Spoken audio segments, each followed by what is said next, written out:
She left Yasmin's filters on the nightstand. She used her own.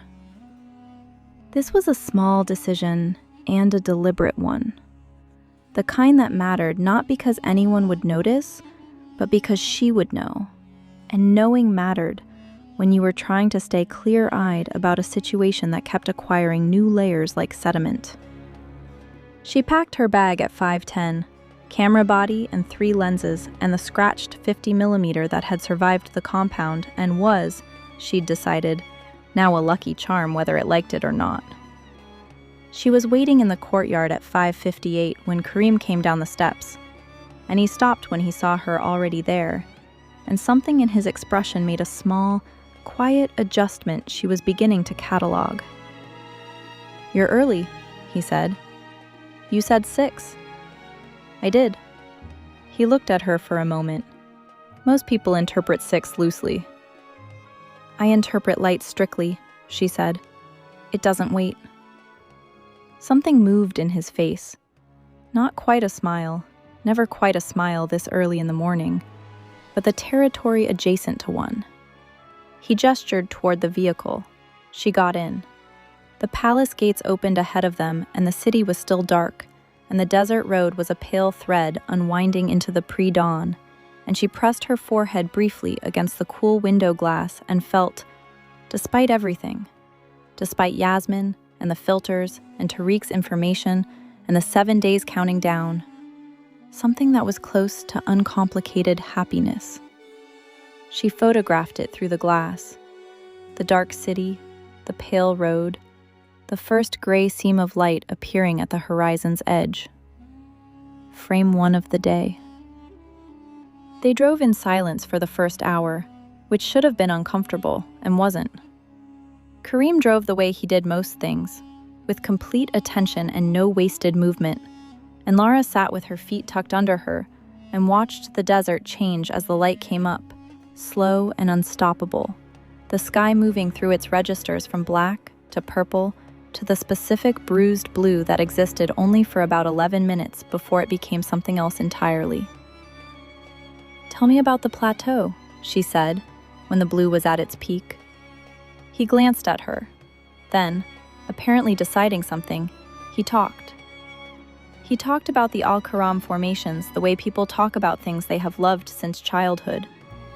Not with the formal precision he used for diplomatic matters, but with a quieter, more personal fluency. The fortress ruins dated to the 3rd century. The sandstone had been carved by a civilization that left almost no written record, only structures, walls and watchtowers, and the remains of a water system sophisticated enough that engineers still came to study it. The plateau itself was elevated, catching winds from the north and the sea, which meant the air was different there, cleaner, colder even in summer. His grandfather had brought him the first time when he was 7. He had gone back every year since. "Every year?" she said. "Every year." "Alone?" A pause. She felt it, the slight recalibration of someone deciding how much of a true answer to give. "Usually," he said. She nodded and looked at the desert and did not ask the follow-up question, because she already knew part of the answer. "Yasmin, I used to go with him sometimes, before." And the rest of it she didn't need yet. The plateau appeared first as a darkening on the horizon, a solidity against the sky that resolved gradually into mass and then into detail. The layered sandstone, the remnants of walls at the summit, the watchtowers that had been watching the desert for 1,700 years with the serene indifference of things built to outlast everything. The road became a track, became a path, and then Karim stopped the vehicle and said simply, "We walk from here." They walked for 20 minutes up a slope that was steeper than it looked. Lara's camera was out before she'd consciously decided to reach for it. The light was doing what he'd told her it would do, arriving at an angle that turned the sandstone formations into something between geology and sculpture, shadow and warmth alternating in the carved surfaces with the complexity of a face. She shot constantly. She shot the path, the stones, the sky, the ruins emerging above them as they climbed. She shot his back, ahead of her on the slope, the straight line of his shoulders, the deliberate pace, the way his hand came down once to touch a particular stone as they passed it, automatic and tender, the gesture of someone greeting an old friend. She kept that photograph.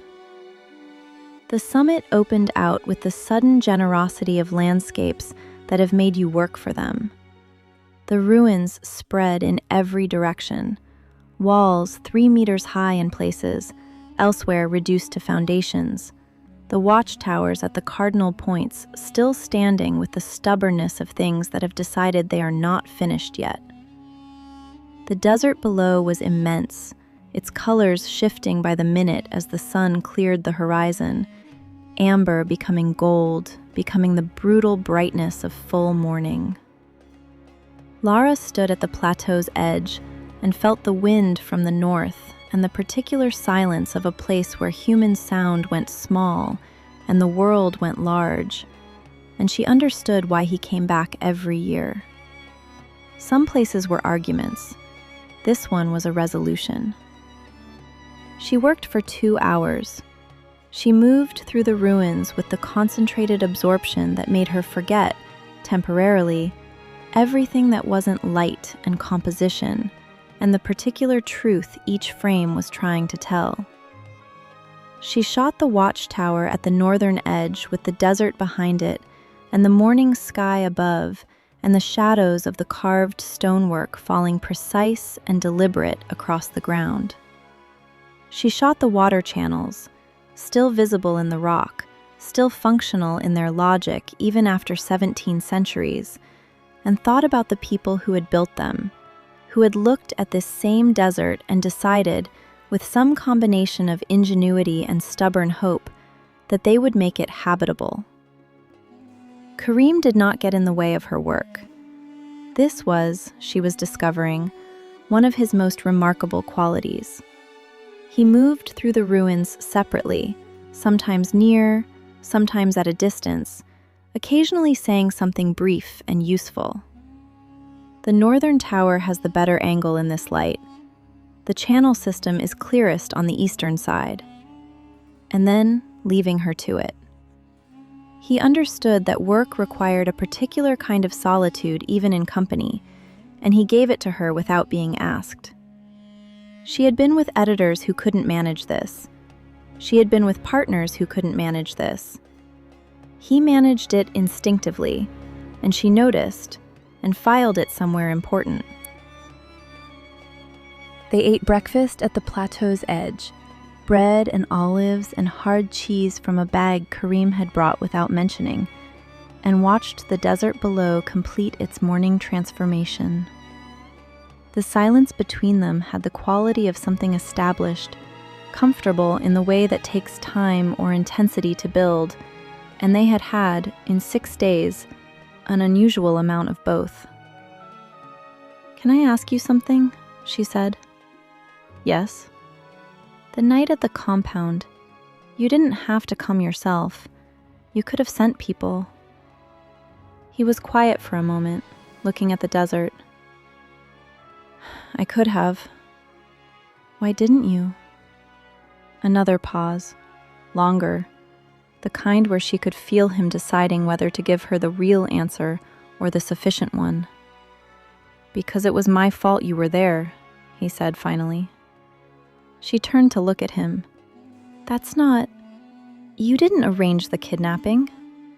"No, but I knew Hassan was active in that territory. I knew the press accreditation process had vulnerabilities. I knew the plateau road was exposed at golden hour." He looked at the desert with the expression of a man accounting. "I knew all of this, and the protocols to address it were in revision, and I hadn't pushed hard enough to accelerate them.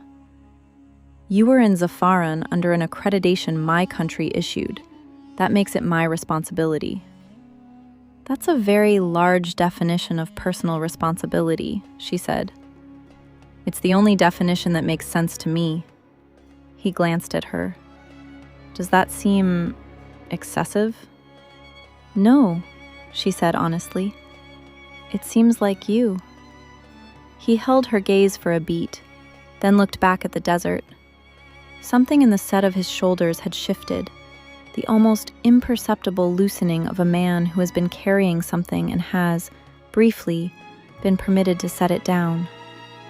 The photographs, he said after a moment. The ones you took this morning. May I see them? She handed him the camera. He scrolled through slowly, with genuine attention, not the polite attention of someone performing interest, but the real kind, the kind that takes its time. He stopped on the watchtower shot, stayed with it. This one, he said. Yes, she agreed. It looks like it's still waiting for something. That's what I saw too. She leaned slightly to look at the screen alongside him. Their shoulders were almost touching. Neither of them moved to create more space. 1,700 years and it still has that quality, like it hasn't given up on the thing it was built for. He was looking at the photograph, but she felt, with the precision of someone paying close attention to a very contained person, that his awareness had shifted toward her. The way a room shifts when someone turns, even before you see them do it. What was it built for? He asked. His voice was quieter than necessary. Watching, she said. Protecting what mattered from what was coming. The silence after that lasted several seconds and had more in it than silence usually held. She took the camera back and looked at the photograph herself and thought about Yasmin's box on the nightstand and Tariq's information and the 7 days and the dissolution papers and the accreditation office and all the things that were moving underneath the surface of the last 6 days, like the water system beneath the plateau, invisible from above, functional, consequential. She thought about what was coming. She thought about what she was watching from and what she was watching for. She thought about how quickly a place that was supposed to be a 3-day assignment had become something she didn't have a category for. On the drive back, the desert was full daylight, harsh, honest, nowhere to hide. They talked more than on the way out, about photography, about Zafaran, about the water system and the civilization that built it, and what it meant that the only things left were structures, no words. She said she thought that was sometimes better, that objects told the truth in ways language couldn't.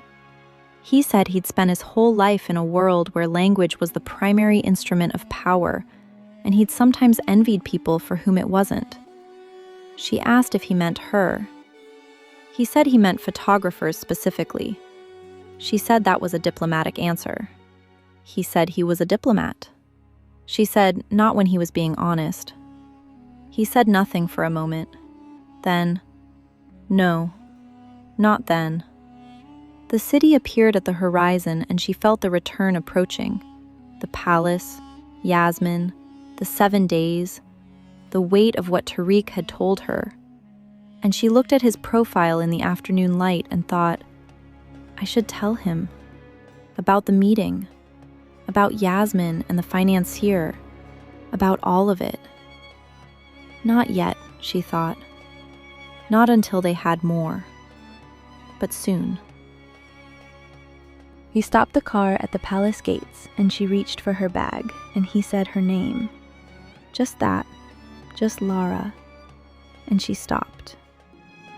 He was looking at the gates ahead, not at her, his hands still on the wheel, and he said, I need to tell you something about why Yasmin is really here.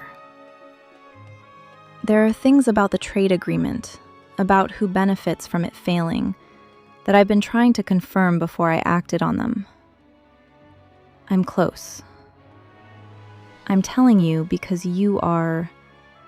because I think you should know, and because I trust you. He said that last part the way people say things they haven't said before and aren't entirely sure what to do with. She sat with her hand on the door and the afternoon sun at the angle she'd never be able to photograph adequately and said, "Tell me everything."